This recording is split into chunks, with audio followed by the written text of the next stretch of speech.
Me desculpe se esse vídeo te pegou na hora do almoço ou do jantar. Sei que é desagradável ler coisas assim a qualquer momento, mas é ainda pior quando estamos comendo. Sim, sei que o tema é chocante e você provavelmente já tem uma opinião sobre ele. A questão é, será que foi sempre assim? Será que um dia na história precisamos aprender isso?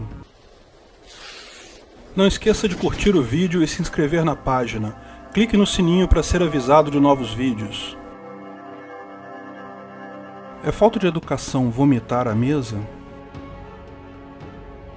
Tem um livro do Norbert Elias chamado O Processo Civilizador, que discute a evolução da moral. Você sabe, moral é o conjunto de valores e regras que são aceitos por determinados grupos de pessoas. Diferente da ética, que é absoluta e vale para todas as pessoas todo o tempo, a moral é algo além, algo que vale para um grupo, para uma cultura específica durante um tempo. Falei sobre esse conceito de moral e ética no vídeo O que é o PNA. Bom, como todo sociólogo esquerdista, a ideia final dele é que a burguesia impõe a mudança da moral para distanciar da classe trabalhadora, luta de classes, blá blá blá. Vocês conhecem essas besteiras. Mas para justificar a visão canhota dele, ele lança mão de uma ideia muito interessante. O pressuposto básico do livro é que pode-se estudar a evolução da moral ao longo do tempo, lendo-se os manuais de boas maneiras. Um manual de boas maneiras são aqueles livros ou artigos que visam ensinar regras da moral de uma sociedade para quem não as conhece ou está inseguro sobre elas. O que se deve ou não fazer se você quer se relacionar em sociedade de forma educada.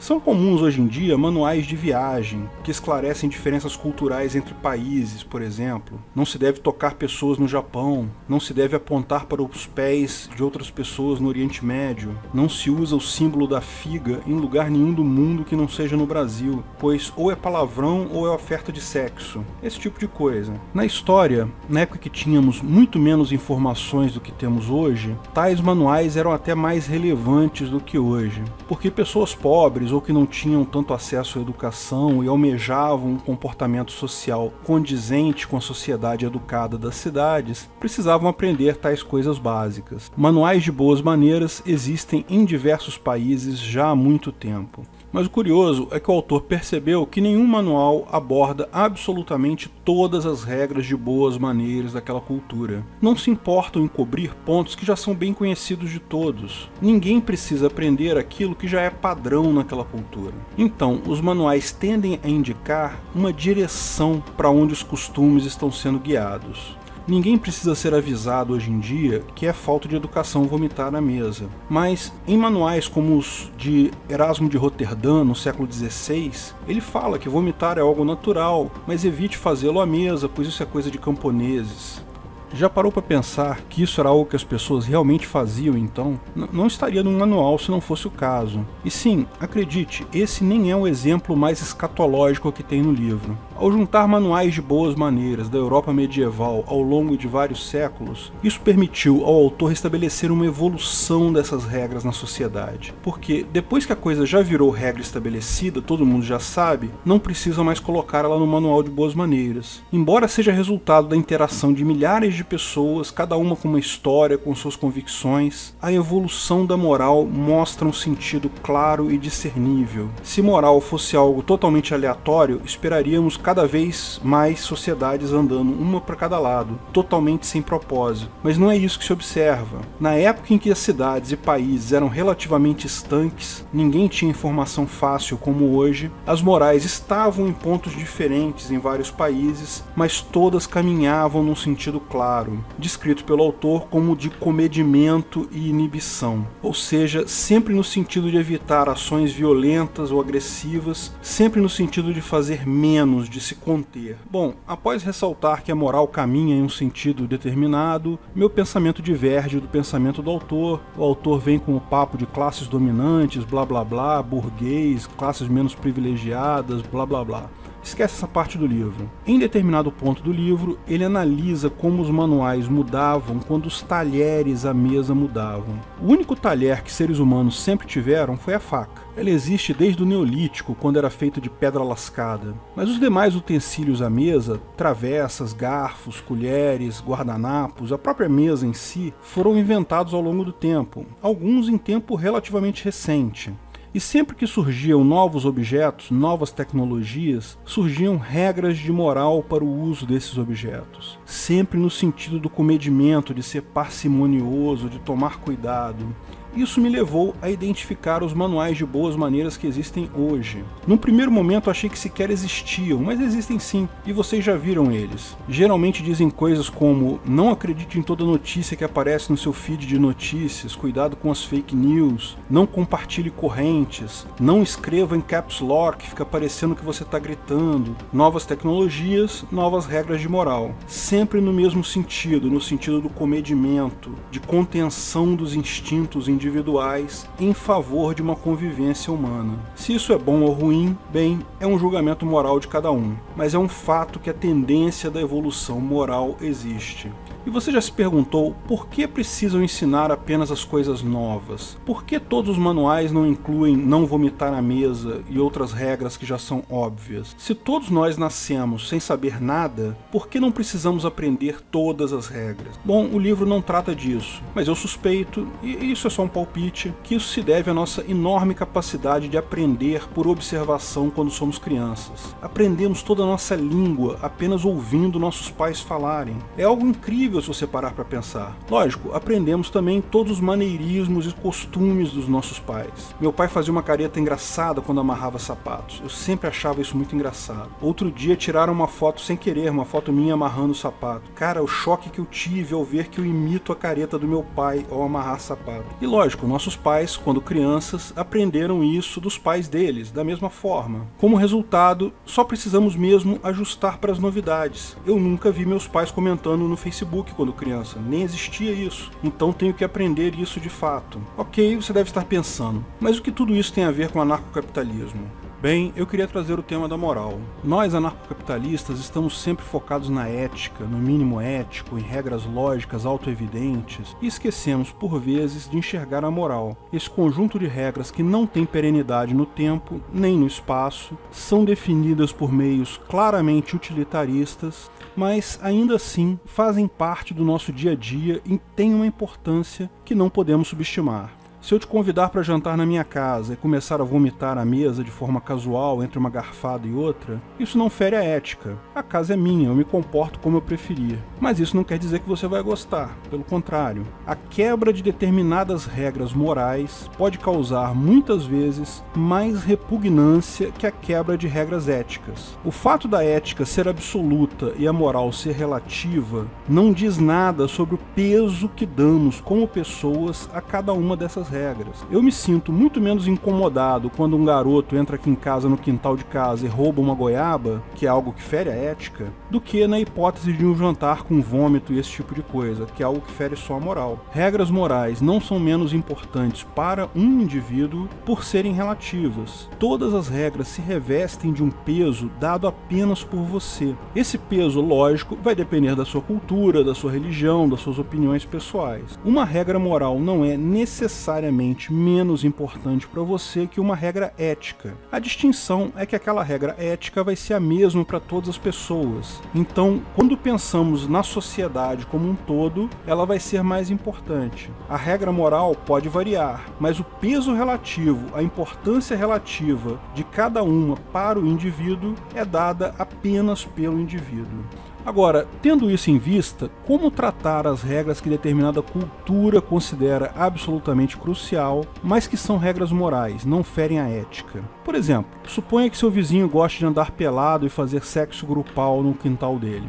Não há som, tudo é feito dentro da propriedade dele. Houve alguma quebra de ética aqui? Não, a casa é dele, ele está na propriedade dele, faz o que tiver à vontade. Mas isso não quer dizer que você não vai ficar incomodado. Primeiro, por questões religiosas, culturais, estéticas, quaisquer que sejam, você não vai gostar dessa vista. Segundo, porque se você tiver filhos e conhecer as várias teorias de desenvolvimento sexual da criança, pode ter uma noção dos riscos que a exposição precoce ao sexo pode trazer. Terceiro, mesmo que nada disso te incomode, se a cultura prevalente naquela região for contrária a tal ato, você vai ver a sua propriedade perder valor. Se um dia você quiser vender a sua casa, vai ser difícil achar um comprador. A sua propriedade desvalorizou devido ao comportamento do seu vizinho e à cultura local. Repare na diferença sutil com a externalidade. Expliquei o que são externalidades em um vídeo chamado O que são externalidades. Externalidades são independentes da cultura. Lógico que há cultura que se admite falar mais alto, em outras falar alto é falta de educação,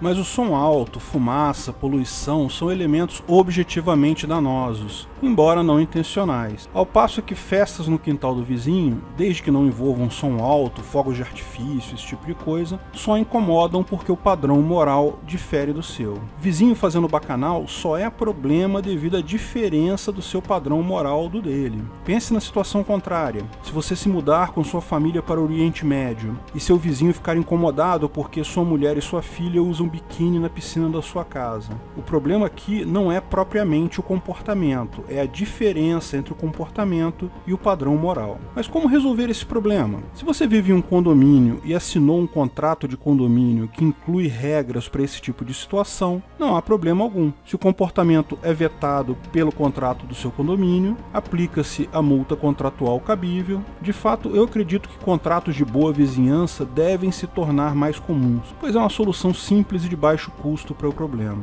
Mas, se não for esse o caso, do ponto de vista da ética libertária pura e simples, não há problema algum. Cada um está na sua propriedade, ninguém está agredindo a propriedade de ninguém. Mas claramente há um conflito aí. Como resolver isso? Ora, leve o problema para a justiça privada. Ah, mas não feriu o PNA, não feriu a ética libertária. O que isso tem a ver com a justiça? Nesse ponto, convém trazer à tona o real objetivo da justiça. Muita gente encara a justiça como um mecanismo que aponta determinada pessoa como uma má pessoa e aplica uma punição exemplar nessa pessoa para ela não contaminar a vida das boas pessoas. É muito fácil cair nessa armadilha porque todos nós tendemos a nos ver como boas pessoas que somos prejudicadas por pessoas más. Ao longo da vida, à medida que amadurecemos, percebemos que a coisa é mais sutil. Há bondade e maldade em todos nós. Não há pessoas exclusivamente más, nem exclusivamente boas. Há apenas ações más e ações boas. Classificar pessoas em boas ou más não é o objetivo da justiça. E entenda a justiça aqui não como uma entidade estatal corrupta, mas o conceito de justiça. O objetivo da justiça é resolver conflitos entre pessoas. Sim, uma parte dos conflitos em uma sociedade libertária consiste em fulano violou a propriedade privada de Beltrano, feriu o corpo dele, etc.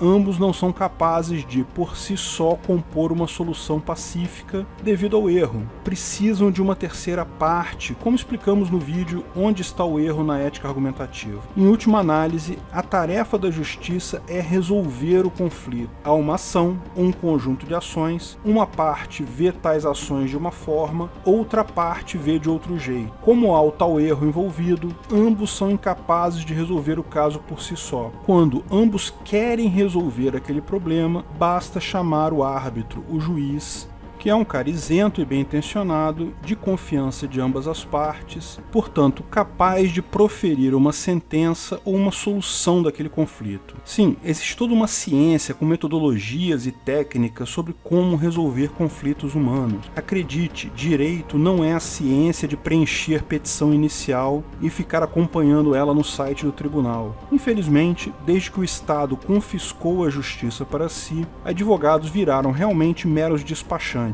Apenas sabem preencher o formulário correto e, se for um bom despachante, conhece os meandros para fazer a sua ação andar mais rápido. Mas isso não é justiça, isso é a justiça estatal. Ainda vou fazer um vídeo sobre a importância do direito no Ancapistão. Quando fizer, coloco o link aqui. Quando um juiz faz um julgamento, ele não está julgando a pessoa, porque isso não faz sentido. Não vivemos numa história em quadrinhos em que você é ou Batman ou Coringa. Ninguém é 100% bom nem 100% mal.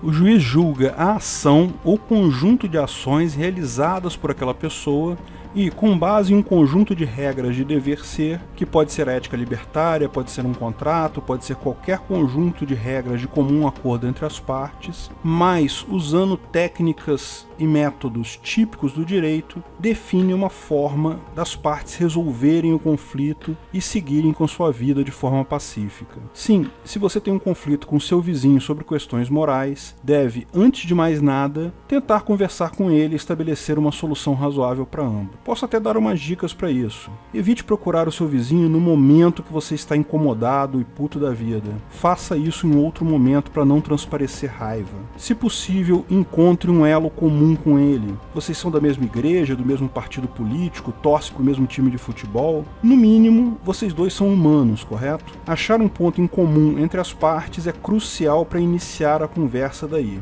Explique o seu lado do problema e peça que ele forneça uma solução que ache viável para resolver esse seu problema. Pergunte se ele estaria disposto a colocar isso em um acordo formal em que você também se comprometeria a não realizar atos que ele, porventura, não goste. Se isso não for possível, pode-se levar o caso a um tribunal privado que tenha confiança de ambos. Sim, esse tipo de solução sempre vai representar um meio termo. Não vai ser a solução ideal que você deseja, vai ter um custo envolvido, mas é preferível a ter uma vida inteira de conflitos com seu vizinho. Justiça não é sobre punir pessoas que cometem um ato ilícito. Ela até pode ser usada para isso, mas o objetivo central é resolver conflitos. Somos criaturas imperfeitas que vivem em sociedade. Dessa forma, conflitos são inevitáveis. Qualquer pessoa, ao longo da vida, vai passar por inúmeros conflitos com outras pessoas. Apenas uma minúscula parte desses vai envolver quebra de ética,